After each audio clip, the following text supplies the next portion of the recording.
Meus irmãos de Jesus, boa noite. Que a luz do Mestre, que a proteção do nosso Criador se estenda para todos nós, encarnados e desencarnados,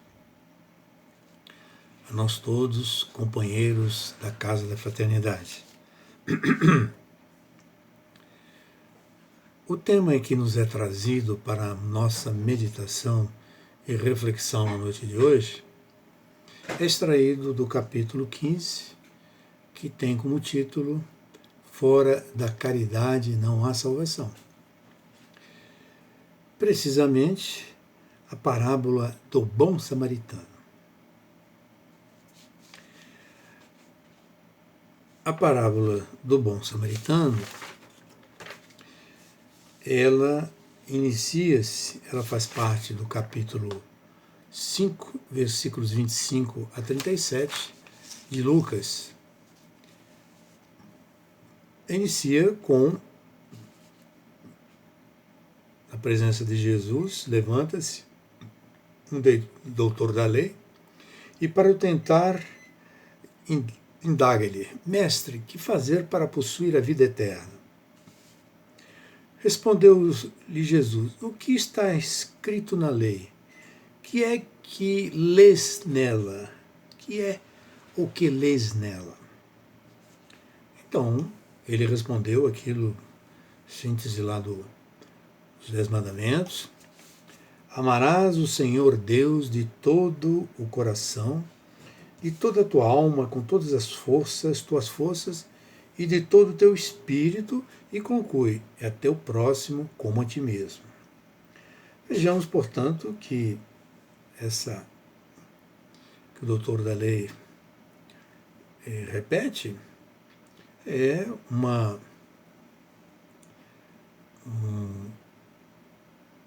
lei em que nós devemos amar a Deus com toda a nossa energia, com toda a vontade, com o nosso ser total, com o nosso intelecto, com a nossa alma, com o nosso sentimento. Né? E, igualmente, amar o teu próximo como a ti mesmo, ou seja, amarmos o nosso próprio na mesma intensidade, com o mesmo amor que nós nos amamos. É uma nova visão que é trazida, porque não é suficiente mais amar o Deus somente, porque quem ama a Deus e não ama o seu irmão, não ama a Deus. E quem ama ao seu irmão e não ama a Deus, está incompleto o caminho para a planificação, para o aperfeiçoamento da criatura humana. Mas vejam bem que logo em seguida disse-lhe Jesus: Respondeste muito bem, faze isso e viverás. Olha só um novo conceito de viver que aqui está colocado. Porque o doutor da lei, indiscutivelmente, que estava vivendo. E como é que o Mestre Jesus diz-lhe: faz isso e viverás?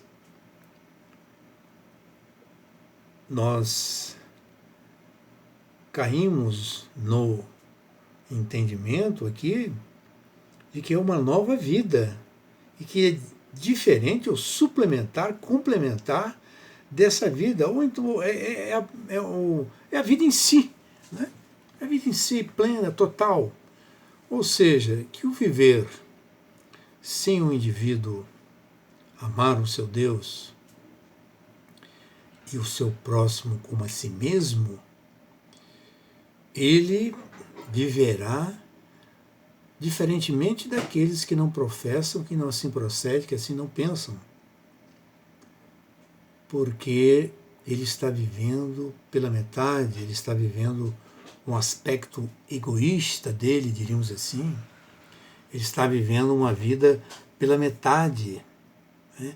Ele não está tendo elementos que estão à sua disposição para o seu desenvolvimento, diríamos assim. Não está extraindo de tudo aquilo que lhe é colocado na vida para se melhorar, para se aperfeiçoar, para abrir seus olhos para a existência, para acordar para uma realidade maior, que não seja ele mesmo, diríamos assim. Por conseguinte, essa viverás assume um significado extraordinário para nós todos. Porque a criatura que não ama a Deus e não ama o seu próximo como a si mesmo, ele está vivendo pela metade e, se poderemos adiantar, se vive, né? Se vive. É algo extremamente importante e grave para a criatura que está domiciliada no mundo, ou aqueles que têm a responsabilidade maior por já conhecer na profundidade a mensagem inesquecível do Mestre Jesus. Mas vejam que tudo isto aqui é uma introdução para entrar na ética humanitária que Jesus nos traz, que é efetivamente agora a parábola do samaritano. Porque o homem que foi colocado ali para tentar colocar Jesus em uma situação constrangedora, para se justificar, já que tudo aquilo que ele é um doutor da lei saberia, e foi muito simples na sua questão, né? Ele quer dar um pouquinho mais de dificuldade, porque poderia trazer mais uma maior profundidade o que ele indaga. Então ele diz assim, diz a Jesus, quem é meu próximo? Quem é meu próximo? Né? Quem é meu próximo? Então Jesus continua dizendo, tinha um homem que descia de Jerusalém para Jericó.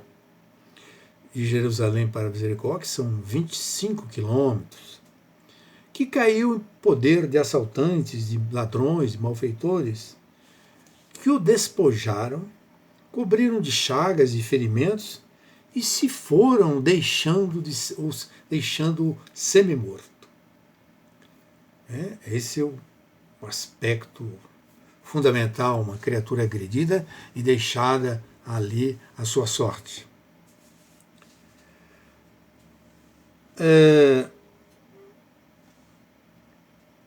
Diz Jesus que aconteceu em seguida que um sacerdote, descendo pelo mesmo caminho, o viu e passou adiante. Um levita, igualmente, que também vinha àquele lugar, tendo observado a criatura ferida, passou igualmente adiante, ao largo. O sacerdote e o levita ignoram. É a política da invisibilidade que hoje ocorre no nosso século, na contemporaneidade. Acontece que logo a seguir, um samaritano que viajava chegando ao lugar onde estava aquele homem, e tendo o visto, foi tocado de misericórdia, de compaixão. Aproximou-se dele, deitou-lhe óleo e vinho nas feridas e as tratou corretamente. Depois, ele, colocando o ferido no seu cavalo, conduziu-o a uma hospedaria e cuidou dele. No dia seguinte, ele seguiu seu caminho, mas deixou instruções ao hospedeiro que tratasse muito bem daquele homem e tudo o que fosse mais gasto, despendido com ele, quando ele retornasse, ele ressarciria, ele pagaria quando regressasse. Aí a pergunta capital que Jesus faz: qual desses três parece ter sido próximo daquele que cair em poder dos ladrões? O doutor da lei respondeu: aquele que usou de misericórdia para com ele. Conclui Jesus: então vai e faze o mesmo. E faz o mesmo. Vejam que temos aqui elementos para profundas reflexões nas nossas vidas, nas nossas existências. Vejam bem, em nível individual, em nível coletivo, diríamos assim, porque o sacerdote, ele oficiava os cultos lá no tabernáculo, no templo. Ele estudava a cabala, questões profundas, simbólicas. Sabia desses mandamentos, desses ensinamentos. No entanto, ele se afasta. Se afasta porque certamente sabia que a estrada era permeada de assaltantes, facínoras. Ele prefere a sua segurança, ele escolheu a si mesmo. Foi seu ego que preponderou nesse momento. O levita, igualmente, que tinha profundas responsabilidades no tabernáculo também, que tinha ligação com Arão e Moisés, e que muitas vezes no templo substituía o sacerdote, era uma espécie de ministro dentro lá do tabernáculo, ele igualmente procede como sacerdote e ignora a figura da criatura ali ao chão, ferida. Ao contrário do samaritano. Do samaritano, que era uma pessoa rejeitada. Os samaritanos, eles acreditavam em Moisés, mas não seguiam, não acreditavam nos profetas.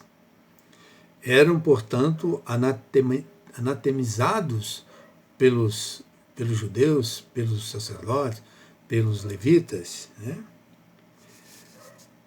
Vejam bem, aquela criatura estigmatizada, discriminada, é que vai socorrer a criatura estendida lá no chão.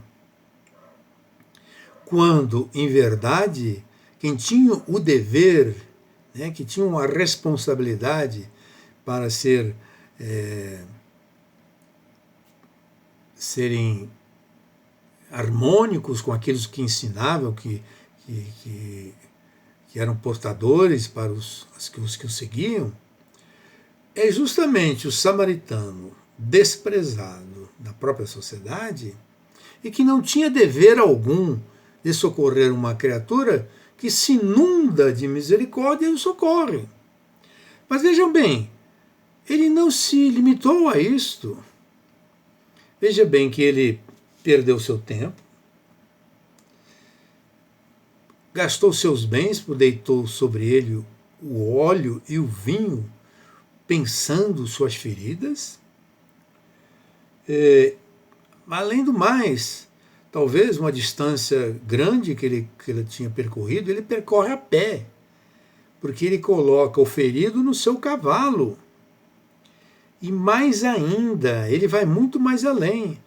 Ele leva o ferido, a pessoa machucada, assaltada, a uma hospedaria e com recomendações que o tratassem bem. Ele deixa 2 denários a essa criatura, quando os comentadores dessa parábola dizem que 1 denário era suficiente para 25 refeições. 25 refeições. E ele retornaria o dia seguinte. Vejam, portanto, a atitude do samaritano, que só podemos entender a sua atitude como uma criatura que se toma de misericórdia, mas que vai além. Uma criatura que ama, que exerce o amor em relação à criatura desvalida, à criatura necessitada. E que não vê cor religiosa, que não vê cor, né, física à pessoa, que não distingue classe nessa criatura para socorrer, para amá-la dessa forma tão maravilhosa, tão útil, tão útil. Mas, portanto, aqui é a culminância do amor que o Cristo recomenda a nós, que amá-lo não é suficiente com as palavras, fazer palestras, né, aparecer. Amar o Cristo é socorrer aqueles necessitados que estão à margem do caminho, que estão nas prisões, estão nas ruas, que têm fome, que têm sede, que têm sem frio. Mormente numa etapa dessa, antes de se abater sobre nós a pandemia, já tínhamos milhões de desempregados. Um Brasil que não tem saneamento básico, tantos milhões não tem água. Então, alguém que se achar que o seu próximo não necessita de ajuda, realmente ele não abriu os olhos para a vida, para a existência. Ele não está vivendo como Cristo nos afirmou. Viverás, faze e viverás.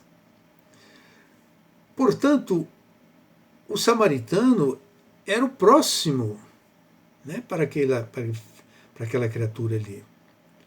Mas aquele criatura também é o próximo do samaritano. É uma obrigação mútua e recíproca. É o amor, que nem uma obrigação mais é, um sentimento superior que está entre os homens, que unem as criaturas, diríamos assim. Ora,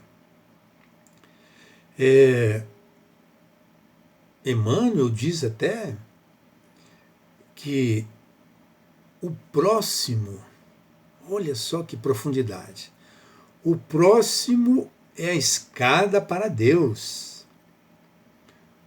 O próximo é a ponte para Deus também. Em duas mensagens ele se refere assim ao próximo desta forma, dessa maneira. Vejam como a dimensão do próximo em todos nós que somos caminhantes, né, sobre a terra. Ele nos permite encontrar Deus, decifrarmos possíveis, para criaturas possíveis, enigmas que sejam Deus, se dedicar ao próximo. Existe uma filosofia, né, na psicologia que trata muito disso também, que se chama alteridade. Um dos seus mais altos expoentes é Emmanuel Levinas. Ele diz que o próximo é o nosso espelho. Veja bem, o próximo lhe permite você se olhar nele e lavrar a sentença se você está sendo correto ou não na vida ou na existência. Eu aproveito o ensejo para mencionar aqui, en passant, também uma criatura chamada Henri Dunant, que desde cedo, ele nasceu em maio de 1828, desencarnou em 30 de outubro de 1910, e que desde cedo era um humanista, se dedicava às criaturas. E mal certa uma ocasião, quando ele fez um empreendimento e desejava água para esse empreendimento, na região onde ele iria levantar esse empreendimento, ele resolveu falar com Napoleão III, que estava em guerra com o Império Austro-Húngaro, para tirar aquelas pessoas ali na Itália, né? Então, quando ele vai visitar, ter essa conversa com Napoleão III, ele, ao mesmo tempo, ele se queda nessa guerra e fica chocado para o seu caráter humanitário, né? E ele escreve um livro, Memórias de Solferino, que é a Batalha de Solferino, né? E ele diz, nesse livro tem 3 temas, né? O livro. O primeiro é da própria batalha, o segundo, ele retrata o campo da batalha após a luta, desordem caótica, desespero indescritível e miséria de todo tipo, e depois conta a história principal do esforço para cuidar dos feridos na pequena cidade de Castiglione. O terceiro plano, o terceiro tema é um plano. É um plano. Ora, ele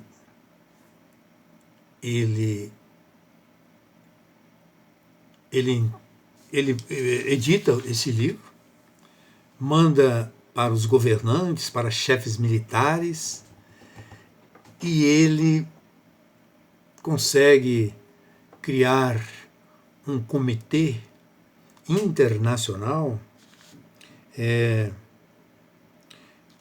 onde se concorda em garantir a neutralidade ao pessoal sanitário, agilizar os suprimentos para o uso e adotar um emblema de identificação especial, em todos os casos, uma cruz vermelha em um campo branco, né? E nós sabemos o trabalho da Cruz Vermelha, né? E vejam bem esse homem, ele conta, né, que ele estava no alto lá da montanha vendo a batalha se travando. Ele, a princípio suíço, depois ele veio se converter, se naturalizar francês. Então ele praticamente não queria, como humanista, ele poderia optar, né, para fazer algo, ou ele pegar em armas para defender os franceses, ou o Império Austro-Húngaro, ou em prol dos italianos. Mas esse homem do alto da montanha, ele vê o ser humano, ele se nutre de uma profunda compaixão igualmente, e ocorre nele de ele materializar socorro para essas criaturas que após baleadas, né, esfaqueadas ou coisas semelhantes, ficaram ali. Morreram 40 mil soldados naquela época, e os que restaram ficaram ali sem socorro algum. Portanto, a bandeira da Cruz Vermelha e os muçulmanos, que também têm o seu quarto crescente também, pelo mundo inteiro se espalhou. A Cruz Vermelha brasileira tem uma história linda, bonita também. Assim, meus irmãos, são essas criaturas humanitárias. Ele não procurou, e a Cruz Vermelha é assim, ela não procura ver a cor, se tem dinheiro ou não tem, e até uma filosofia dos hospitais, quando se ingressa no hospital, você é tratado dessa forma, dessa maneira. O importante é que você precisa de socorro para a sua doença, para o mal que lhe acomete, e que você é levado ali para ser tratado, para ser socorrido, né? Vejam, meus irmãos, a misericórdia de Jesus, a parábola dos samaritanos, que dimensão alcançou no mundo e entre os espíritas principalmente. Não há uma casa espírita onde não tem uma obra de caridade, de assistência, de amparo àquela criatura que necessita. Não se indaga o nome, não se indaga a idade, não se indaga a raça, a cor, quanto ganha, quanto deixou de ganhar. É Jesus que comparece perante elas, representadas imperfeitamente pelos trabalhadores espíritas, para socorrê-los.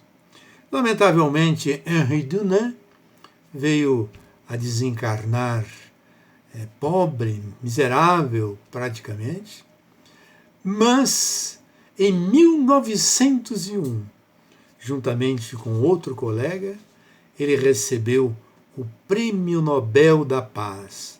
E afirmam as vozes que até o dinheiro que ele recebeu do Prêmio Nobel da Paz, ele dedicou a quem ele necessitava, inclusive no hospital onde ele desencarnou, comprou uma cama para ficar à disposição de quem procurasse aquela entidade. Meus irmãos, agradeçamos mais uma vez a Jesus por nos ter permitido mais uma vez cultuarmos o ideal do amor ao próximo como nós nos amamos, alargando a concepção de criaturas sobre a face da Terra, porque nós, em última palavra, nós todos somos irmãos neste mesmo caminho. Jesus, que a tua luz prossiga com todos nós. Assim seja.